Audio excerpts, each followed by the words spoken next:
오늘 우리에게 주신 하나님 말씀은 사사기 5장 9절에서 31절 말씀입니다.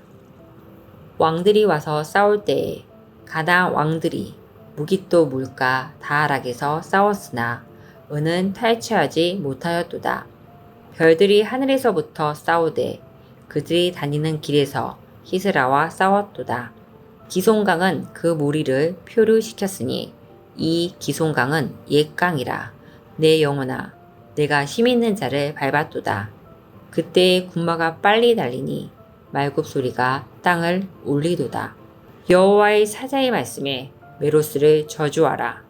너희가 거듭거듭 그 주민들을 저주할 것은 그들이 와서 여호와를 돕지 아니하며 여호와를 도와 용사를 치지 아니함이니라 하시도다. 개인 사람 헤벨의 아내 야엘은 다른 여인들보다 복을 받을 것이니 장막에 있는 여인들보다 더욱 복을 받을 것이로다. 히스라가 물을 구하매 우유를 주되 곧 엉긴 우유를 귀한 그릇에 담아주었고 손으로 장막 말뚝을 잡으며 오른손에 일꾼들의 방망이를 들고 히스라를 쳐서 그의 머리를 뚫되 곧 그의 관자놀이를 꿰뚫었도다. 그가 그의 발 앞에 구부러지며 엎드려지고 쓰러졌고 그의 발 앞에 구부러져서 엎드려져서 그 구부러진 곳에 엎드려져서 죽었도다. 히스라의 어머니가 창문을 통하여 바라보며 창살을 통하여 부르짖기를 그의 병거가 어찌하여 더디 오는가 그의 병거들의 걸음이 어찌하여 늦어지는가 하매 그의 지혜로운 시녀들이 대답하였겠고 그도 스스로 대답하기를 그들이 어찌 누량물을 얻지 못하였으랴 그것을 나누고 못하였으랴 사람마다 한두 처녀를 얻었으리로다. 히스라는 채색 옷을 누략하였으니 그것은 수놓은 채색 옷이로다. 곧 양쪽에 수놓은 채색 옷이리니 누략한 자의 목에 꾸미리로다 하였으리라.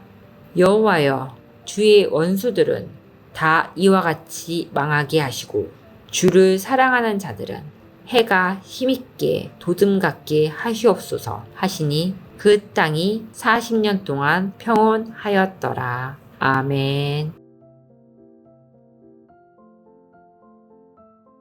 한국 영화 역대 흥행 1위는 2014년에 개봉한 명량입니다. 1597년 음력 9월 16일에 있었던 명량 대첩이 배경입니다. 명량해전 직전 이순신 장군과 조선수군은 외우 내환의 이중고를 겪고 있었습니다. 외적으로는 300척이 넘는 일본 수군을 불과 13척의 배로 맞서야 했으며 내적으로는 선조의 수군 폐지령으로 수군 해체의 위기를 겪었습니다.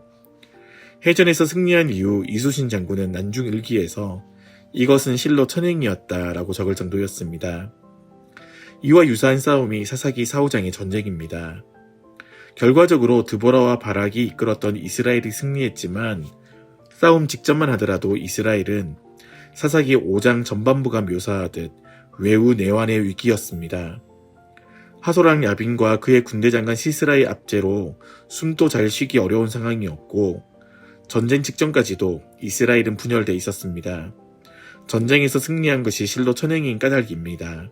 본문은 이스라엘이 어떻게 승리하기 어려운 여건에서도 승리했으며 그 승리의 목적이 무엇인지를 드보라의 노래를 통해 전달합니다. 우선 19절부터 27절을 통해 이 전쟁의 특징을 살피고 28절부터 31절을 통해 전쟁의 목적을 살피겠습니다. 우선 5장 19절부터 27절은 이스라엘이 어떻게 외세의 침략과 내부의 분열 속에서 승리했는지 고백합니다. 핵심은 19절부터 22절입니다. 드보라와 바락이 맞서 싸운 적은 하솔이었지만 19절은 마치 이스라엘이 가나안 전체의 왕들과 싸운 것처럼 묘사합니다. 겉으로는 한 왕과의 전쟁이었지만 근본적으로는 가나안 문화 전체와의 전쟁이었기 때문입니다. 이 점에서 20절은 이 전쟁을 별들이 하늘에서부터 싸우되 즉 하나님의 전쟁이라고 고백합니다.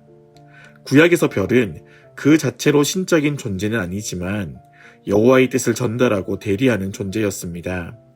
외양은 드보라와 바락이 하솔과 싸우고 있었지만 실상은 하나님께서 핫솔과 맞서 싸우셨기에 이스라엘은 역조건에서도 기적과도 같은 승리를 거두었습니다. 21절과 22절은 하나님께서 어떻게 이 전쟁에 개입하셨는지를 생생하게 증언합니다.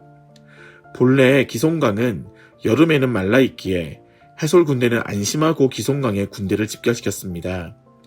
그런데 건기에 큰 비가 내려 거대한 물결이 핫솔의 병거들을 휩쓸었습니다. 마치 홍해가 애굽의 군대를 덮친 것과 유사합니다. 이처럼 사사기 4, 5장의 승리는 이스라엘이 자신의 용기와 힘으로 거둔 승리가 아니라 하나님의 기적적인 도움과 개입으로 거둔 승리입니다. 그렇기에 하나님의 전쟁에 기꺼이 함께한 야엘에게는 복을 약속하셨지만 의도적으로 그 싸움을 외면한 메로스에게는 저주가 선포됩니다. 이 사실은 우리에게도 중요한 한 가지 교훈과 그만큼 중요한 한 가지 질문을 동시에 던집니다.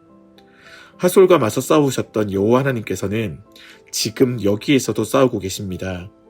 그 싸움에 하나님과 한 마음으로 동참하는 이들은 야엘의 복에 참여하겠지만 그 싸움을 외면하는 이들은 메로스의 저주 가운데 있을 것입니다. 그러면 어떤 싸움이 지금 또 여호와께서 행하시는 하나님의 전쟁이며 그 싸움에서 하나님의 편에 선다라는 것은 도대체 무엇일까요? 즉, 전쟁의 목적이 무엇일까요? 그 단서가 28절부터 30절에 있습니다. 28절부터 30절은 시스라의 어머니가 아들을 기다리며 내뱉는 독백입니다.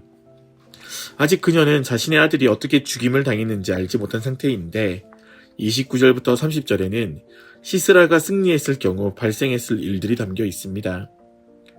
29절에 신여로 번역된 히브리어 사라는 구약의 다른 본문에서는 모두 높은 지위에 있는 여성을 지칭합니다. 30절은 높은 지위의 여성들이 포로로 사로잡힌 여성을 향한 말들입니다. 30절 중간에는 한국어로 한두 처녀로 번역된 부분이 있는데 그 부분을 원어 그대로 읽으면 자궁하나 자궁둘로 번역할 수 있습니다. 시스라의 어머니는 자신도 여성임에도 포로로 잡힌 다른 여성들을 인격으로 존중하기보다는 성적인 대상으로만 여겼습니다.